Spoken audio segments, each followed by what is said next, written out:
Okay, so here we go. So my name is Taylor Simone. I am one of 3 staff members for the Design Justice Network. I am the special projects manager. So I work with the steering committee and on infrastructure and high level strategy and things like that. I'm a graphic designer. My pronouns are she and her. And I am calling in from the land of the Kickapoo peoples.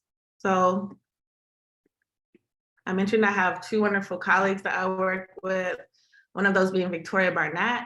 They are DJN Node and Working Group Coordinator. They also do a lot of admin for the network. And then last but not least, Renee Joy, who is our newest staff member. They are communication specialists for the network. So they work on telling our member stories and bringing narrative to life within community-based settings. So just getting into the why of the session, we started providing these sessions as a way for new signatories, members, or people thinking about signing on to the principles to have some kind of starting place when it comes to the network. So in this session, I'm going to provide a brief overview of some of the major kind of facets of the network. This is a space where we like to engage with questions as a means of potentially developing resources and really just getting an understanding of what people may be thinking, ideas they may be having around design justice as they do enter the network. So what is design justice? Within this first section, I'll be answering that briefly. We do always love to recommend design justice, community-led practices to build the world that we need. This is kind of one of our main sources that we point people to with kind of actionable practices around the design justice principles. Some other resources that we have are on our website. So everything, well, not everything that you'll see in this overview, but we do have an overview PDF that you can download, print, and share with people that you may be wanting to get interested in the network or principles.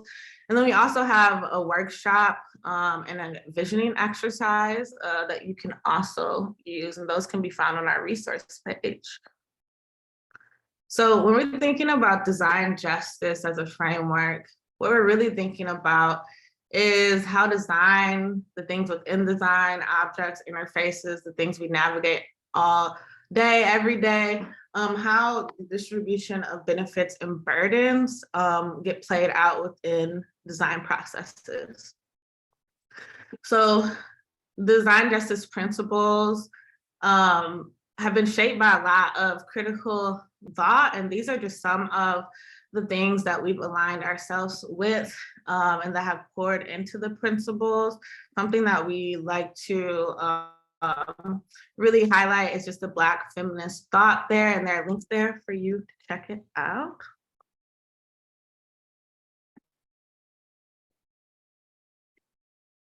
Okay, so now I'm just going to talk about design processes as they are right now. So when we think about design processes, they tend to center those who are most powerful, with others who are periphery on the outside.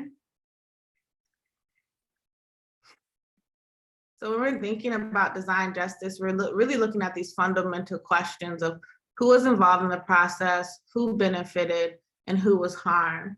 And within that, we're really talking about distributive justice and procedural justice. So when thinking about benefits and harms, you can think about it in terms of equity and the idea of an inequitable product. So that being a reflection of an actual inequitable process. And you can break that down by thinking about this just from a business kind of structure. So there are those that make high level strategy decisions. There are the workers, the manufacturers, the users, and community members. And all of these members receive some kind of benefit or harm depending on the design decisions being made. So when we're talking about procedural justice and the idea of creating a thing, that's what we're talking about. So again, the harms, this is just a chart showing that the harms tend to fall on those who are most marginalized, And when we're thinking about design justice as a process, what we do is expand that kind of like parameter of the actual design process. So those who are usually not centered, their voices are not heard, they're at the core of decision makings and things like that. And those on the outside are facilitators or guide. Everybody's included in the design process, but it's just a more equitable way of approaching it. So the Design Justice Network is a community of practitioners who focus on these equitable distributions of design benefits. And we do that through meaningful participation and also just a recognition of different types of information, education, knowledge bases, such as Indigenous knowledge bases, and in diasporic design traditions. So last year we came out, or we launched our mission and visions for the network. This was done after a year of visioning. And this has really like guided us forward in the year of 2022 and going into 2023. So I just want to take a second just to read the mission. So we wield our collective power and experiences to bring forth worlds that are safer, more just, more accessible, and more sustainable. We uplift liberatory practices and tools and critically question the role of design and designers. Rooted in a sense of abundance, possibility, and joy, we provide connection, care, and community to and for design justice practitioners. So when we're thinking about what we're envisioning, we really are thinking about joy, liberation, and healing within these design processes and what it looks like to move from a sustainable rate within those processes. And we do have intentions. These intentions are specifically for the steering committee and their staff, and also those who may be coordinating as volunteers. So these are some of the things that drive us and what we want to offer to members as they're inside of the network, and the things that we also want to develop. So really cultivating a deeply interconnected network, creating experiences for practitioners to come and kind of talk about their experiences, but also organize together. So now I'm going to just go into the history of the Design Justice Network a little bit. So in the summer of 2015, a really diverse group of people came together, technologists, artists, community organizers, and designers for a workshop called Generating Shared Principles. So this workshop was really in response to kind of this idea of social good. And within the idea of social good, what was being noticed is that there were good intentions, but it really wasn't enough. That's not necessarily enough to carry out equitable processes. So a part of this was thinking about how to push past intentions and how to really open up that process. So this is just some of the start of brainstorming and how we kind of started to refine those principles, first just starting with speculation and dreaming. And then through a series of workshops that kind of lasted a couple of years, these principles were refined. So this is actually at our first network gathering at the Allied Media Conference, which is where we tend to meet and congregate as a network. During this first network gathering, we started to revise our principles. So you can see a picture of me. And I was working with a group of people to really just move around the space and edit principle by principle. So after that network gathering, the principles stopped for a little bit. In the following year, back at the Allied Media Conference, the principles were finally launched.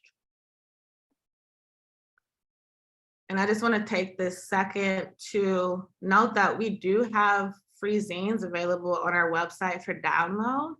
The zine on the bottom is the first zine that kind of came out as kind of the launching point for the principles. And we've built upon that throughout the years. So please check that out. They're really an invaluable resource. So getting into the structure of the network, we have many stakeholders within our network, and this is kind of how we organize and come together. So on the chart on the right, you see like a black circle, and on the outer line, the most outer line, there's that word signatories. So signatories are members, well, not technically members, but people that sign on to the principles who may not necessarily want to become that deeply connected with the network, but want to move with those principles in their practice as a checkpoint of alignment and things like that. So next is our members. So members are people who make the decision to become paid members and support the network in that way. And they really activate our member spaces by sharing their work, by sharing their stories. And then in the center, you'll see these kind of 3 core organizing rings. So that's for people who are active in the network, whether that be just for a single volunteer event, whether they're organizing around specific groups. So we've broken it up. So we have local nodes, which are kind of like location-based chapters. We have our working groups, which are centered around members who come together around a specific idea or topic, and I'll talk about that a little later. And then we also have our steering committee. So the steering committee is a group of long involved members in the network who guide the network and also work to develop vision and kind of synthesize some of the stories that are going on in the network. So how do you join the Design Justice Network? First, you can sign on to the principles. Like I said, that's kind of this space where you can dedicate yourself to learning more and aligning your practice with. And if you want to take a deeper step, you can then go ahead and sign up to be a member. Membership is on a sliding scale. And the benefits of being a member of the network, one of our primary benefits is our DJN Slack channel. That's where all of our coordination happens for nodes and working groups. So you get to see that happening, get promotions firsthand. We also share opportunities, members share opportunities for jobs. We share opportunities and grants and things like that in that space. You get to connect with movement builders. We have so many amazing members around the world doing just remarkable work. So to be involved in that network and to be connected in that way is a huge thing. You also get invitations to our member stories. So we try our best to share as much of those projects and stories as we can. And that is also something that you can find on the website if you're looking for more practical kind of applications of what design justice is looking like in individual practices. And then last but not least, our DJN Care Circle. So something that we have been moving toward probably in the last couple of years is this idea of care for practitioners who are in this work. We just finished our first season of Care Circle, which are quarterly events for members. Again, I said this at the beginning of the slide that like a lot of different organizations and radical thought kind of poured into this space and this idea of design justice. And these are just a list of orgs that we feel we are strongly aligned to. So Black Women's Flourish in Baltimore, Designers Protest, the Intelligence Mischief, and the Algorithmic Justice League, just to name a few. There are much more that we support as well. So when it comes to finances in the network, we like to be transparent about how the network is funded, but also where membership fees go. So we have 4 sources of income when it comes to the network. The first is membership fees. A lot of that goes to support staff salaries and contracts in that regard. We also sell merch and publications. Right now in the Allied Media store, we have a tarot deck up, and we also take individual contributions. So this may be from organizations or people that just feel moved by the cause, but don't necessarily want to commit on a month-to-month basis. One thing we do like to note is that nodes and working groups can access this funding as we've developed more infrastructure. We've developed more streamlined ways of getting nodes and working group that funding, but it is available for accessibility purposes and anything that they really want to propose to the network. So our DJN members are amazing, first off, and we learn a lot about our DJN members at events like this. So becoming a paid member really helps to ensure that members in our community, first off, are kind of in one space and getting to know each other. That the space that they're in is one of care and safety, and that the people that they're in space with are aligning with the same design justice principles as them. This is just another example of some of the amazing stories that we have going on in our network. This was a specific feature and collaboration that we did on member stories. And then we also have member interviews where volunteers pick somebody to interview, and we host those on the website. We also have member story sessions. So you can check out our YouTube page. Usually when we post an interview, we like to do an event that corresponds with that, where members can come and ask that practitioner questions about their practice. So I mentioned earlier, kind of like an overview of our stakeholders in the network. And there are several ways to plug in and get involved that require different levels of commitment. So first, our working groups. Right now we have 2 working groups. I mentioned earlier that these groups form around a singular idea or theme. So our first working group that has really led the kind of charge with kind of laying the groundwork of the possibilities of what a working group can be is Principles at Work.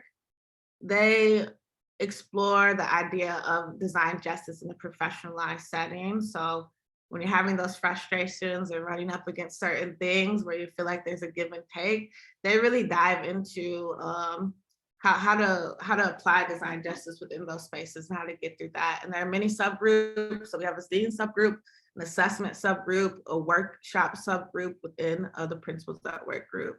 The second working group is for instructional designers. So they're interested in co-designing, teaching, and learning that is equitable. So a lot of their events center around that. And then the last, we want to do a special shout out to the communications working group, which is led by Renee, who I mentioned earlier, our communications specialist.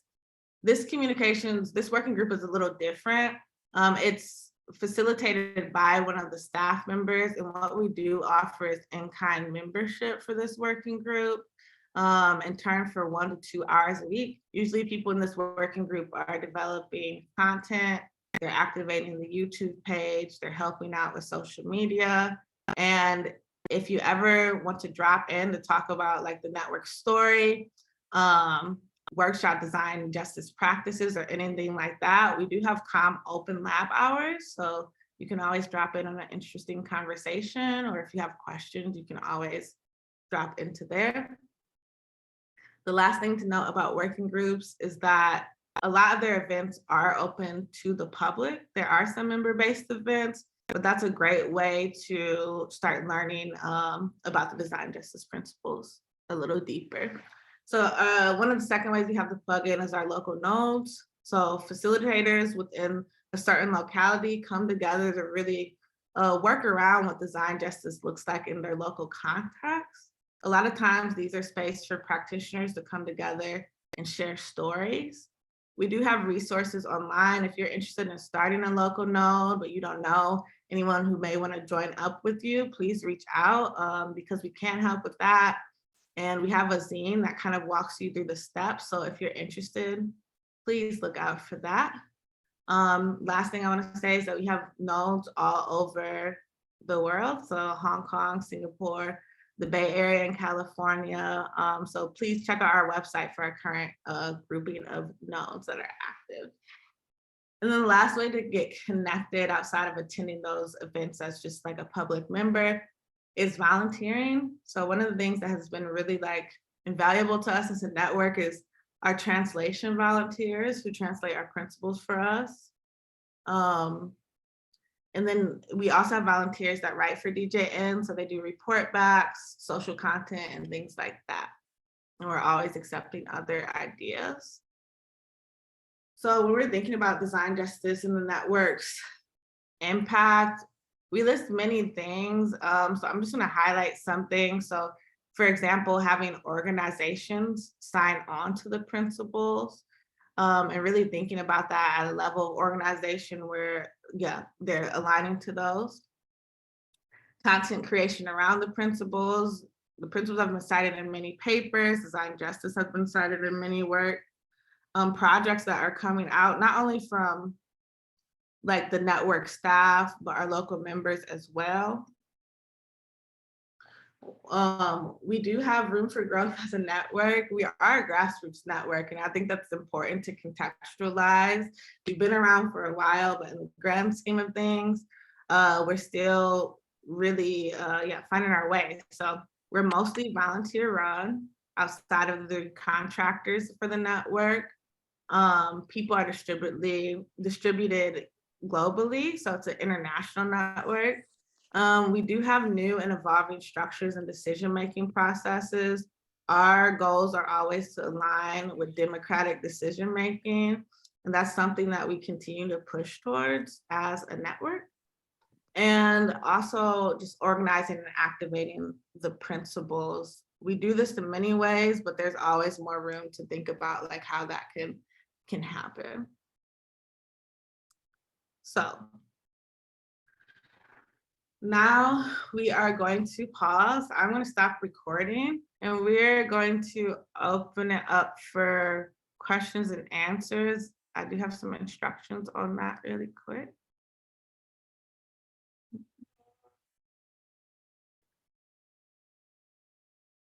Okay, cool.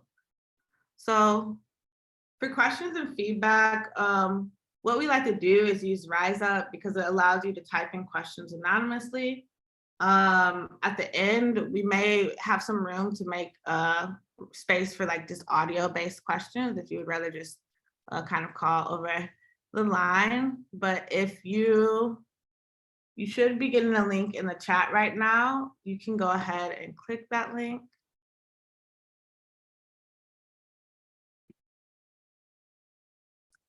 And it will take you to our Rise Up pad. So when you're looking at the Rise Up pad, what you'll see is our past sessions. So we have a pretty large bank of questions from all types of members about organizing, about just being involved. So that is always there for you to go back on and look at.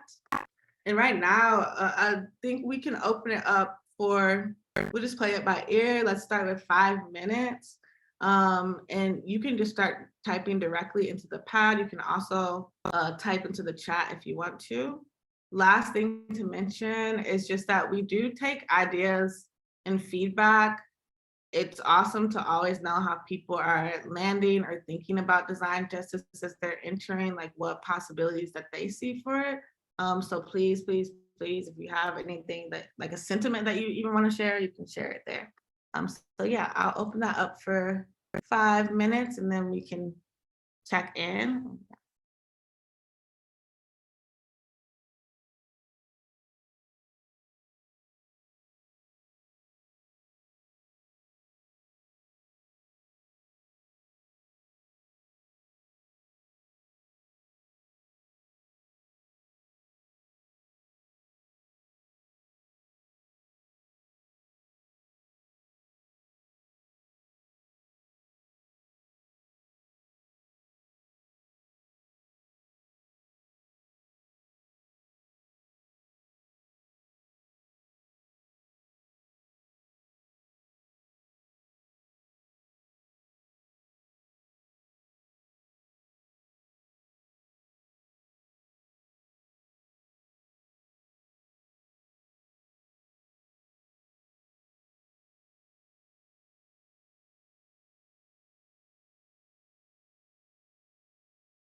Okay, I see a lot of good questions populating.